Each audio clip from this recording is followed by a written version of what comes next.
Week 4 Minute Review. Cardiac symptoms and their association with. Chest pain that's visceral, deep, difficult to localize is cardiac pain.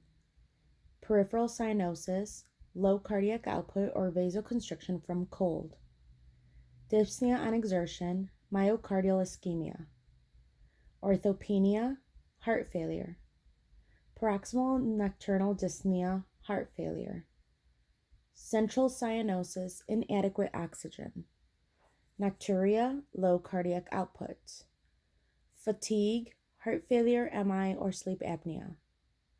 Daytime sleepiness, snoring, morning headaches, thick neck, sleep apnea.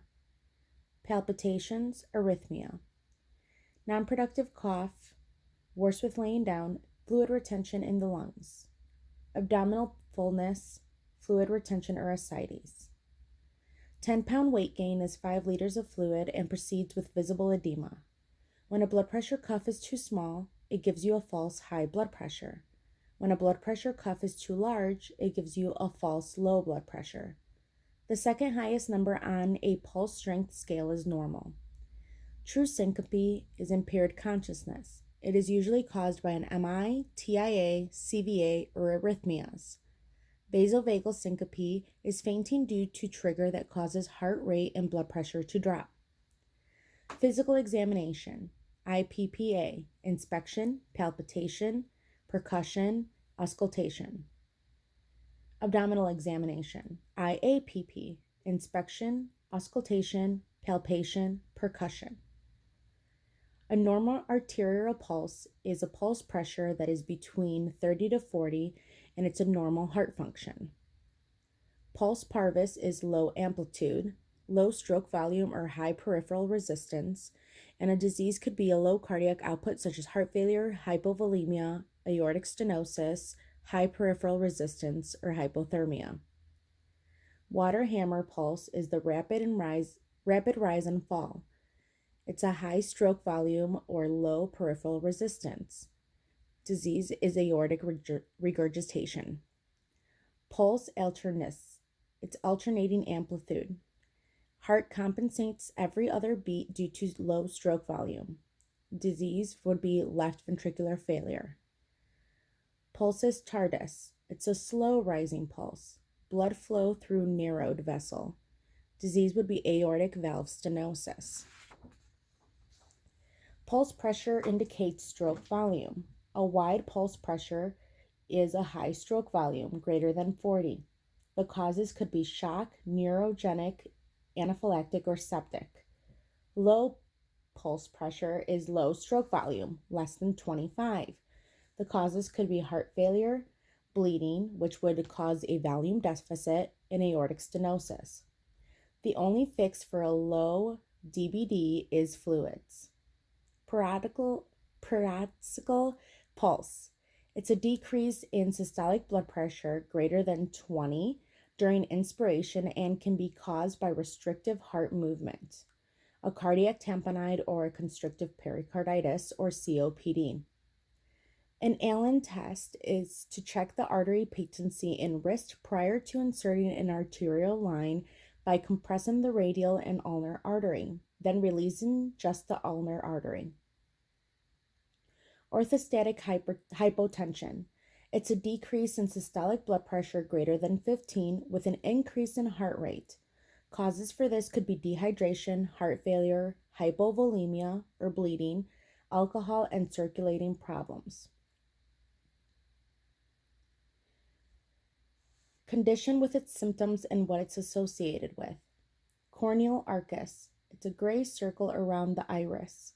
Hyperlipidemia under the age of 50. Xanthomia. Yellow plaques on eyelids. It's caused by hyperlipidemia. Quick pulsation. Visualized pulse under the fingernail. Aortic insufficiency. Splinter hemorrhages. Red or purple vertical lines on the nail. Endocarditis. Janeway lesions. Red or purple flat spots on palms, soles. They are painless, and that's endocarditis. Osler's nodes. red raised spots on hands, feet, painful, endocarditis. Petechiae, pinpoint purple-red dots, endocarditis and other conditions. Clubbing, a bulb-shaped fingertip and toes, cyanosis. Hemosiderin staining, brown discoloration of legs, chronic venous insufficiency. Arterial insufficiency, cool, pale, hairless legs, ulcers on toes, intermittent claudication, weak pulses, and shiny skin. There's an artery obstruction or hypoperfusion.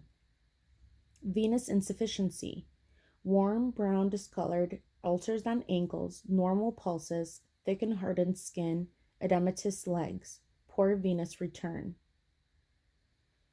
Amarugos fugas, temporary vision loss secondary to reduced blood flow to the eye, blood vessel disease.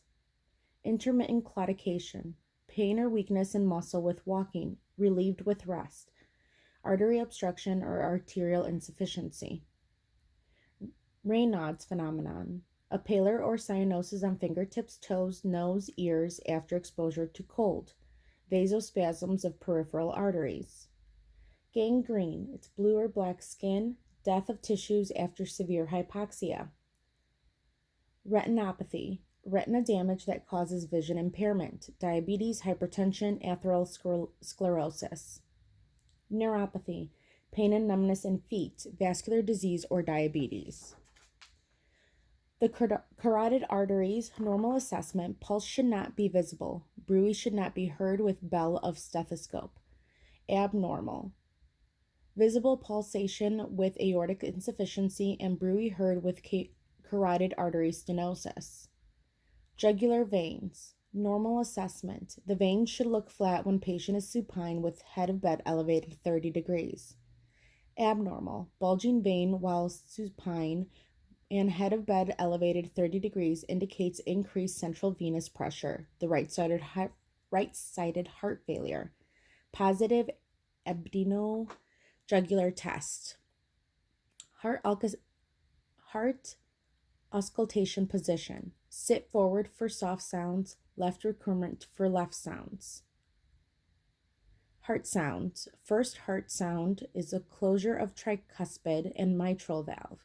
Second heart sound is the closure of aortic and pulmonary valves. Split S1 is the mitral and tricuspid valve don't close at the same time. Split S2 is aortic and pulmonic valve don't close at the same time. Murmur grades. Grade 1/6, very faint, not heard in all positions. There is no thrill. 2/6, soft, heard in all positions, no thrill.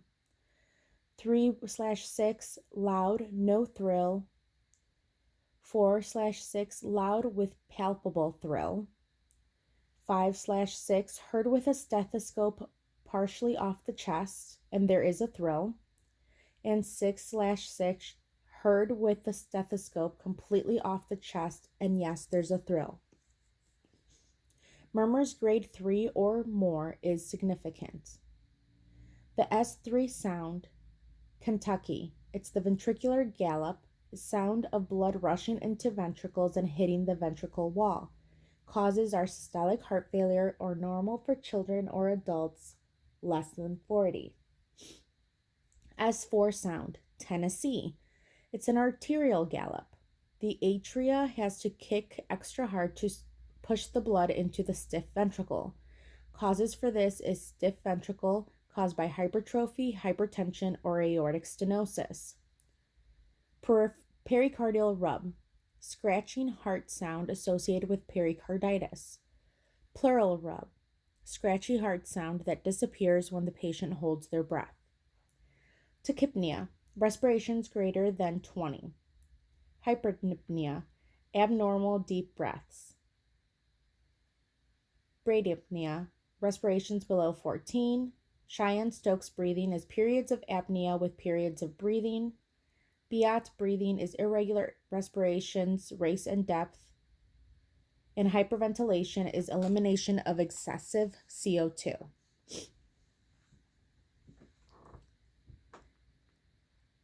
2 plus on a reflex strength scale, 0 to 4, is normal. You're going to monitor digoxin and lithium levels to avoid toxicity. A BNP is secreted when atrial or ventricle is overstretched. A creatinine, monitor the kidney function when using diuretics. Potassium's monitor for hyperkalemia from ACE inhibitors and potassium-sparing and diuretics. LFTs, or elevated liver function, is associated with statins, fibrates, and amiodarone. Anticoagulation labs. INR monitors warfarin.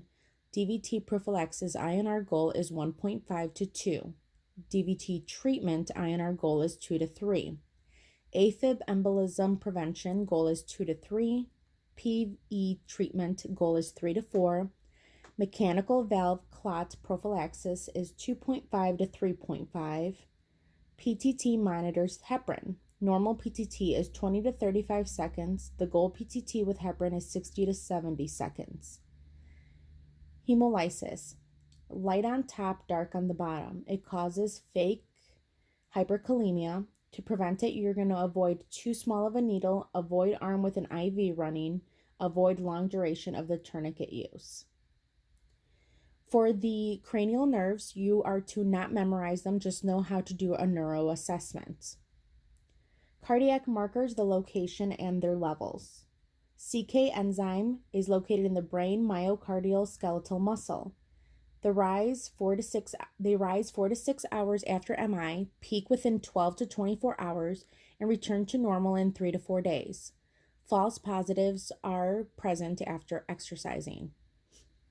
CKMB enzyme. Myocardial cells, they rise 4 to 6 hours after MI, they peak within 12 to 24 hours, return to normal in 3 to 4 days, and a level greater than 5% indicate an MI. The CKMB test is used to detect a second MI after the first MI. Myoglobin protein. Located in myocardial and skeletal muscles, they rise 1 to 3 hours after MI, peak 8 to 12 hours, and return to normal 12 to 30 hours. Troponin isotope. Myocardial skeletal muscle cells, they rise 4 to 6 hours after MI, peak in 24 hours, and remain elevated for 5 to 7 days. A troponin I level is greater than 1.4, suggests an MI. Normal levels are less than 0.2. Troponin I is found exclusively in myocardial cells and detect an MI with a 98 to 99% accuracy. It is the preferred test. Chest X-ray. The purpose is for size and contour of heart chambers, pulmonary disease, thoracic vessel dilation, and calcification. CT with contrast, it detects lesions, vascular disease, stroke, and heart disease. Contrast is nephrotoxin, NPO for 4 hours prior except for sips of water with meds. CT angiography, it detects lesions, vascular disease, stroke, and heart disease. The high amount of contrast used can delay other procedures where dye is used, for example, a cardiac cath. Coronary artery CT. It detects calcium buildup, which is present in atherosclerosis. 0 means no calcium. 1 to 100 means patient is at risk of cardiac event within the next 5 years, and 1,000 is very high cardiac risk. High rate of false positives for this test. Cardiac MRI. Images of soft tissue, lesions, vascular problems, perfusions, problems, injury, tumor, and edema. It's contraindicated with pacemakers, metallic heart valves, or prosthetic joints and metal implants. PET scan. It differentiates between myocardium ischemia and infarction. Can detect myocardial improvement over time. Ambulatory ECG. It investigates dizziness, syncope, palpitation, effects of antidysrhythmic drugs, and silent ischemia. Patients should mark symptoms during monitoring and avoid electric razor or toothbrush to avoid artifact. Exercise ECG. A test to induce myocardial ischemia and capture ECG while patient is on a treadmill. Contraindications: severe aortic stenosis, aortic dissection, PE, pericarditis, and known multivessel coronary artery disease. The test is stopped if angina, ST depression, or dysrhythmia. The goal is to exercise 3 minutes at an 85% max heart rate. Tilt table test is to evaluate syncope. It monitors for bradycardia and hypotension. Electron beam tomography. It evaluates calcification of coronary and carotid arteries. It's used on patients younger than 50 years old. Echocardiogram. It evaluates size, shape, and motion of cardiac structures and blood flow through the heart. Transthoracic is a transducer on the chest wall. Transesophageal is a transducer down the esophagus into the stomach. Venous and arterial Dopplers evaluate the blood flow in a structure, can detect a DVT or artery stenosis. A transcranial Doppler evaluates blood flow in some intracranial blood vessels. Blood pool image. It assesses cardiac function. A radioactive tracer passes through the heart. Myocardial perfusion imaging. Evaluate cardiac muscle. Radioactive tracer collects into the myocardium. Electrophysiology studies. Assess cardiac dysrhythmia. Ablation may be done to obliterate the ECG pathway for the arrhythmia. Attempts are made to induce a rhythm change. Post-procedure, you're going to monitor for bleeding from insertion site and heart dysrhythmias. A coronary angiogram. It's an X-ray procedure with contrast to examine the arterial supply of a specific region. Gold standard test to visualize the arteries and allow for interventional treatments. Venogram. It's an X-ray procedure with contrast to examine venous supply of a specific region. Right heart catheterization. Assesses pressures from left side of heart. The catheter is inserted into the pulmonary artery.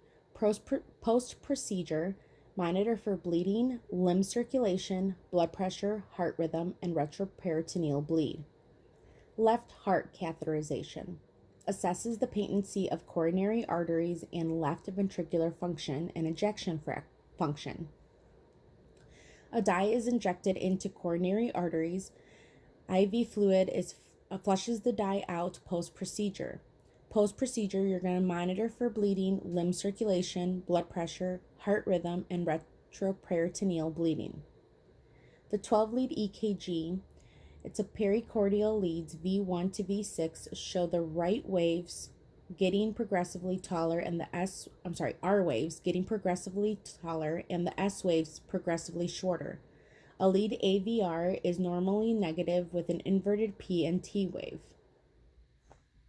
A PR interval is 0.12 to 0.20 seconds. QRS duration is 0.08 and 0.10.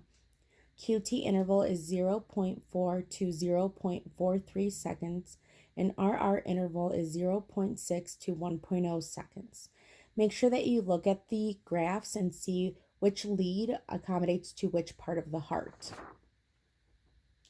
Left ventricular hypertrophy is an increased amplitude of R waves in leads 1, AVL, V5, and V6. Increased amplitude in S waves in leads V1 and V2. Okay, that was too much information. I'm very sorry for the stuttering. If you guys have any other recommendations on how we can go ahead and discuss the graphs and all the pictures, let me know. But this is week 4. Thanks.